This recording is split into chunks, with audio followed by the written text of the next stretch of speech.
CID, प्यासा, कागज के फूल, साहब बीवी और गुलाम, काला बाजार, गाइड, राम और शाम, नील कमल और तीसरी कसम जैसी सुपरहिट फिल्मों की लीड एक्ट्रेस, हिंदी सिनेमा का 14वीं का चांद, पद्म भूषण वहीदा रहमान जी। जोरदार तालियां हो जाएं।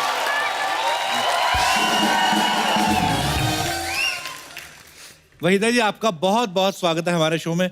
और सीरियसली आज मैं क्या कहूं, हमेशा हम ये बोलते हैं कि 4 चांद लग गए, आज 4 लाख चांद लग गए हमारे शो को। एक्चुअली हमारी अर्चना जी जिंदगी में कभी किसी को देख के घबराई नहीं, आज रो रही हैं आपको देख के।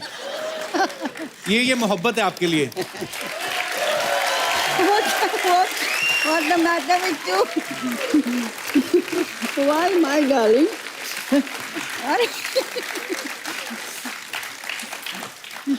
अरे कुछ नहीं कहती, आपको क्यों रो रही हैं आप? मैं डांटूंगी नहीं। आप डांट भी दे तो सर आंखों पर। You know,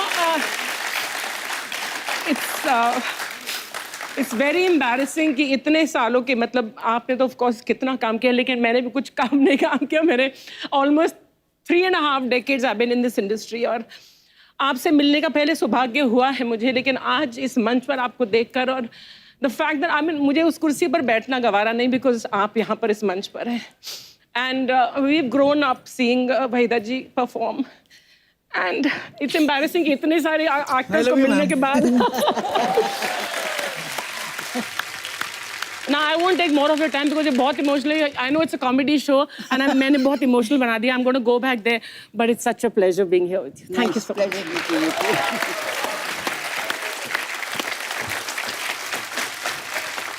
Waheeda ji please, आपका बहुत बहुत स्वागत है, यहाँ विराजमान हो जाइए। तालियां बजती रहनी चाहिए आपकी।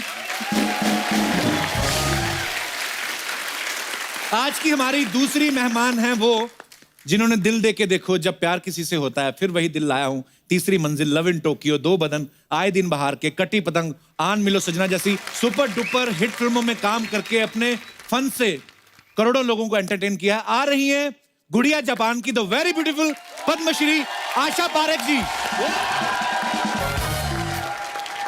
आशा जी, आपका बहुत बहुत स्वागत है, प्लीज यहां पे विराजमान हो जाइए। और आज की हमारी तीसरी मेहमान वो हैं जिन्होंने अपने डांस से पूरे हिंदुस्तान को अपना दीवाना बना लिया। ये एक ऐसी अदाकारा है, इनका एक गाना पूरी फिल्म को सुपरहिट बना देता था। गुमनाम, शिकार, ऐलान, कारवां, लहू के 2 रंग, शोले, डॉन और बहुत सी सुपरहिट फिल्मों में अपनी एक्टिंग और डांस से सबका दिल जीतने वाली, प्लीज वेलकम पद्मश्री हेलन जी।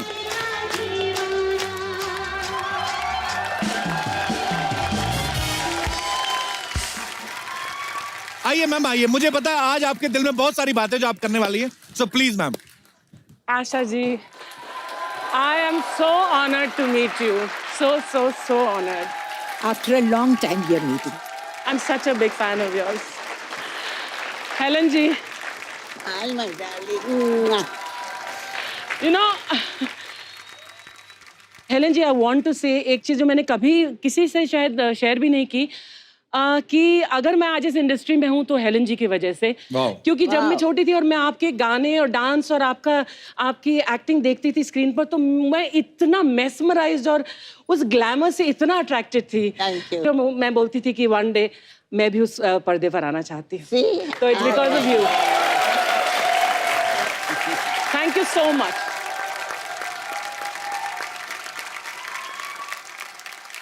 वहीदा जी, पहले आशा जी से हमारी मुलाकात हो चुकी है, हेलन जी से भी मुलाकात हो चुकी है, पहले शो में आ चुकी हैं। उस समय भी हमने आपको याद किया था, लेकिन हमारे प्रोडक्शन हाउस ने ये बोला कि वहीदा जी यहाँ पे है नहीं, पर हमें पता नहीं कि बात सच्ची थी कि नहीं। आपको किसी ने फोन किया था कि नहीं? हम आपको बड़े सालों से वेट कर रहे हैं आपका। I know, एक बार किसी ने बुलाया तो था। अच्छा, मैं माफी चाहती हूँ। नहीं वहीदा जी, आप वहीदा रहमान है, आपको माफी मांगने की जरूरत नहीं है। मैं तो खाली कंफर्म करना चाहता था कि प्रोडक्शन हाउस सही बोल रहा है ना। 2 प्रोडक्शन हाउस हैं अभी, एक तो आप ही का है जी।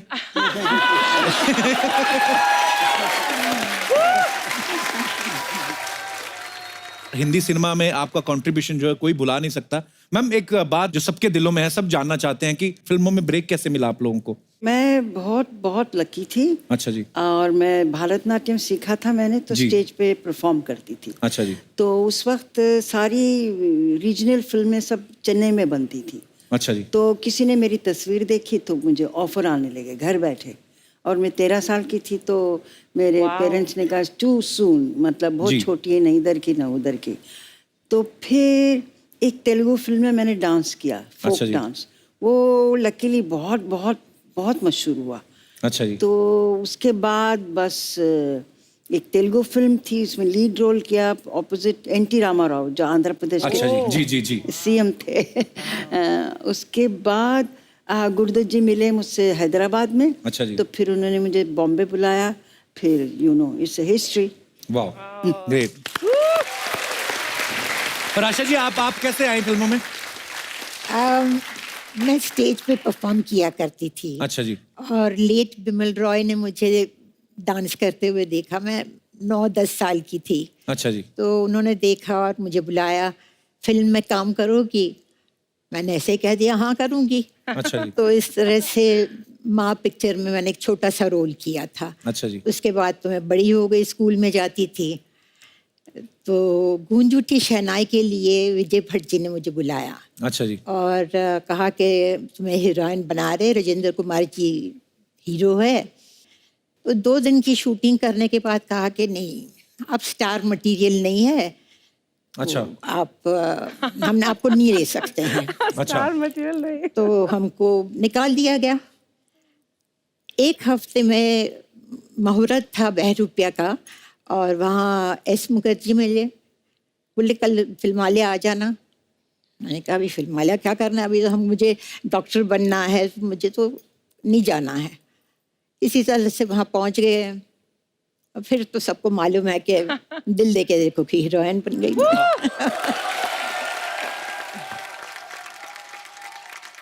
और हेलन जी, आपकी शुरुआत कैसे हुई थी? We were refugees from Burma. Okay. And during the war, we had to walk it for 9 months from Burma to Assam. I was very small. I was about 3-4 years old. Anyway, we came to India.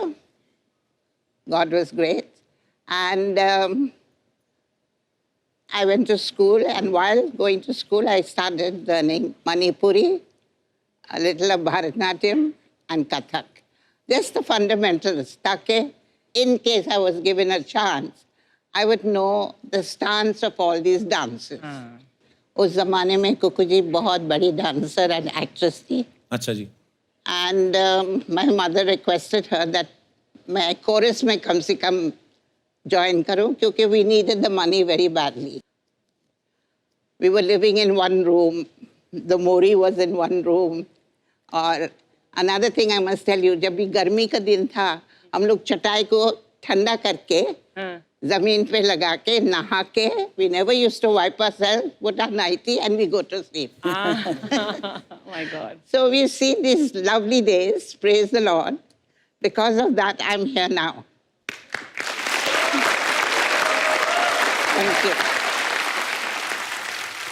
कितनी अच्छी बात है कि हमारी तीनों जो legend artist हैं, तीनों बचपन से ही इतनी टैलेंटेड थी कि 9-10 साल की उम्र में आपको रिकॉग्नाइज किया गया। मतलब कमाल है। आज हमें आपको तीनों को एक साथ देख के बहुत खुशी हो रही है। तो आप तीनों ने ब्लैक एंड व्हाइट फिल्मों में भी काम किया है, उसके बाद कलर फिल्मों का दौर आया। तो उस जमाने में जो पेमेंट होता था वो ब्लैक में होता था कि व्हाइट में होता था? सॉरी, ये बचकाना सवाल पूछने के लिए। दोनों में होता था। दोनों में होता था। अच्छा मैम, जब ब्लैक एंड व्हाइट फिल्मों से कलर का दौर आया, उस समय आपको सबसे, मैं ये सवाल आप तीनों से, सबसे अच्छी चीज आपको क्या लगी जब सिनेमा जो है वो रंगीन हो गया?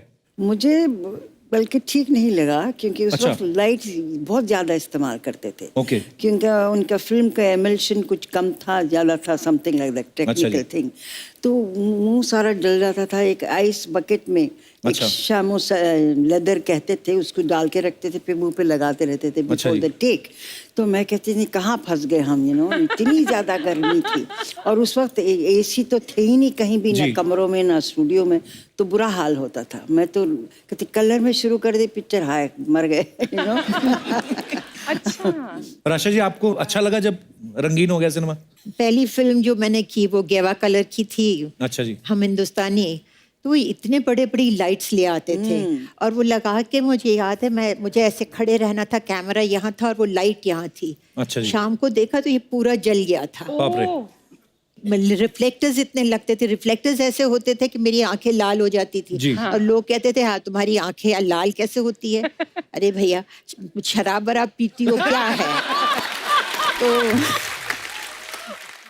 अच्छा, इन्होंने कहा लाल आंखें, उस पर एक किस्सा सुनाओ आप चाहें जी। तो मेरी पहली कलर शूटिंग हुई जब 14 का चांद रिलीज हुई तो बहुत हिट हो गई थी। तो उस वक्त एक कलर का सिलसिला शुरू हो गया था। तो गुरुदत्त जी ने सोचा ये जो टाइटल सॉन्ग जो इतना मशहूर हुआ है उसको रीशूट करते हैं कलर में, फिर रिलीज करेंगे।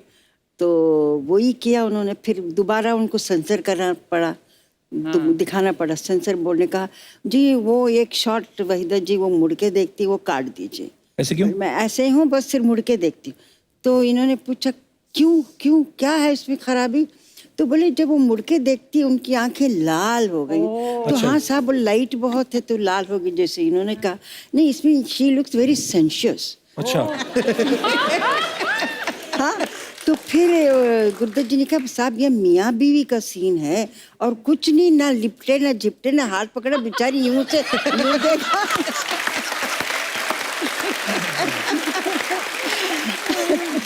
अगर वो सेंसर बोर्ड वाले अगर अब हों तो बेचारे वो देख के तो बेहोश हो जाएंगे। आजकल तो बन रहा है। तो हेलन जी उस दौर में जैसे आशा जी ने वहीदा जी ने बताया कि लाइट्स बहुत ज्यादा होती थी और ऊपर से डांस करना, डांस में तो रीटेक भी और होते होंगे बिकॉज छोटे छोटे शॉट्स लेने हैं और इतनी सारी लाइट, आपको भी परेशानी होती होगी फिर तो? I was very happy that it was in color because my costumes were very colorful. Ji. I could wear those feathers and I could, ji. you know, and I looked much better. So for me, color was lovely. Kapil, मैं जैसे आप सबने बोला कि इतनी गर्मी वगैरह, and then हम तो आज वैनिटी वैन मिलती है हमें और हम लोग इतने एयर कंडीशन कंट्रोल एनवायरनमेंट में शूट करते हैं। तो मैम आप सबसे पूछना चाहती हूँ कि आप लोग कैसे मेकअप करते थे? कभी जंगल में शूट है, कभी यहाँ तो वैन तो होती नहीं थी। अर्चना आप मानोगे नहीं, मुगले आजम जैसी पिक्चर बनी मोहन स्टूडियोज में, वहाँ एक वॉशरूम नहीं था। बाप रे। तो एक बार मैं और लेट महमूद एक्टर हमने तय किया कि हम पैसे देते हैं, स्टूडियो ओनर को कहा भाई 2 बाथरूम बना दीजिए। तो आफ्टर हम बोल के हम चले गए कि अगली दफा आएंगे शेड्यूल पे। 10 दिन के बाद आए तो जी हमने जल्दी से पूछा वो मैनेजर को बाथरूम बना? हाँ जी इंतजाम कर दिया हमने। अच्छा क्या इंतजाम किया? वो कॉरिडोर में उन्होंने एक थंडर बॉक्स रख दिया था। बाप रे।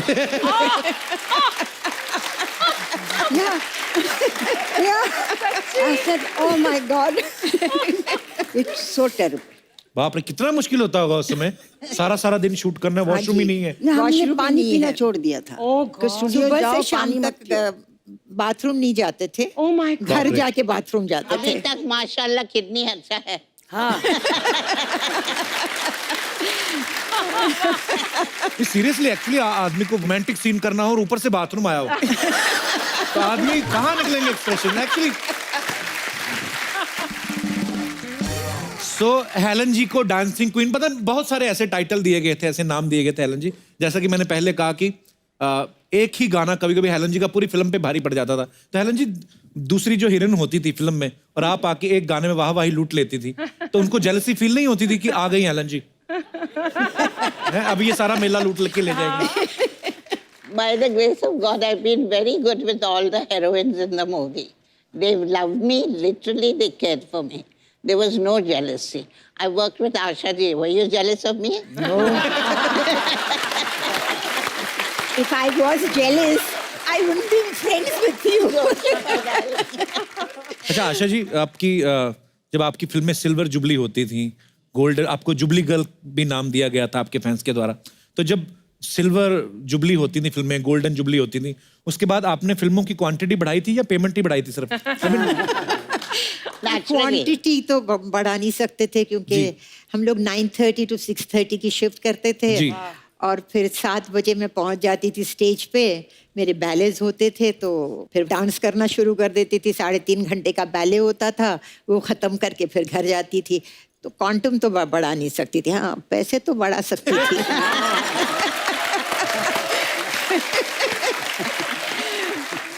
आशा जी, आपने तकरीबन सब स्टार्स के साथ काम किया है, जी। तो आपको अपनी जोड़ी सबसे ज्यादा किसके के साथ अच्छी लगती थी? मेरी पहली फिल्म शम्मी कपूर जी के साथ थी। अच्छा जी। तो मुझे उनके साथ काम करने का ज़रा आसानी लगती थी। एक बहुत मतलब जो वो करते थे वो इमीडिएटली मैं पकड़ लेती थी। अच्छा जी। जैसे डांस होता था तो डांस डायरेक्टर नहीं होता था। अच्छा जी। अच्छा तुम ये कर लेना, मैं ये कर लूँगा। अच्छा, वाह। हाँ, रियली? तो इस तरह से कई गाने हमारे ऐसे थे कि विदाउट अ डांस डायरेक्टर बिना हमने डांस किए हैं। क्या बात है। जी जी। और उनको मैं छेड़ती थी भी बहुत। मुझे याद है कि एक बार हम शूटिंग कर रहे थे कश्मीर में, तो उन्होंने कुछ पहलवान को बुलाया, उनके गले में कुछ हो गया था। अच्छा तो जी। मैं बहुत हंसी, अरे पहलवान को बुलाया गला ठीक करने के लिए। ओह, दूसरे दिन मैं गिरी तो पैर में मोच आ गई। साहब वो पहलवान फिर आ गए मेरा पैर ठीक करने। एज यूजुअल शमी जी कर रहे आया ना, मैंने कहा जी आ गया।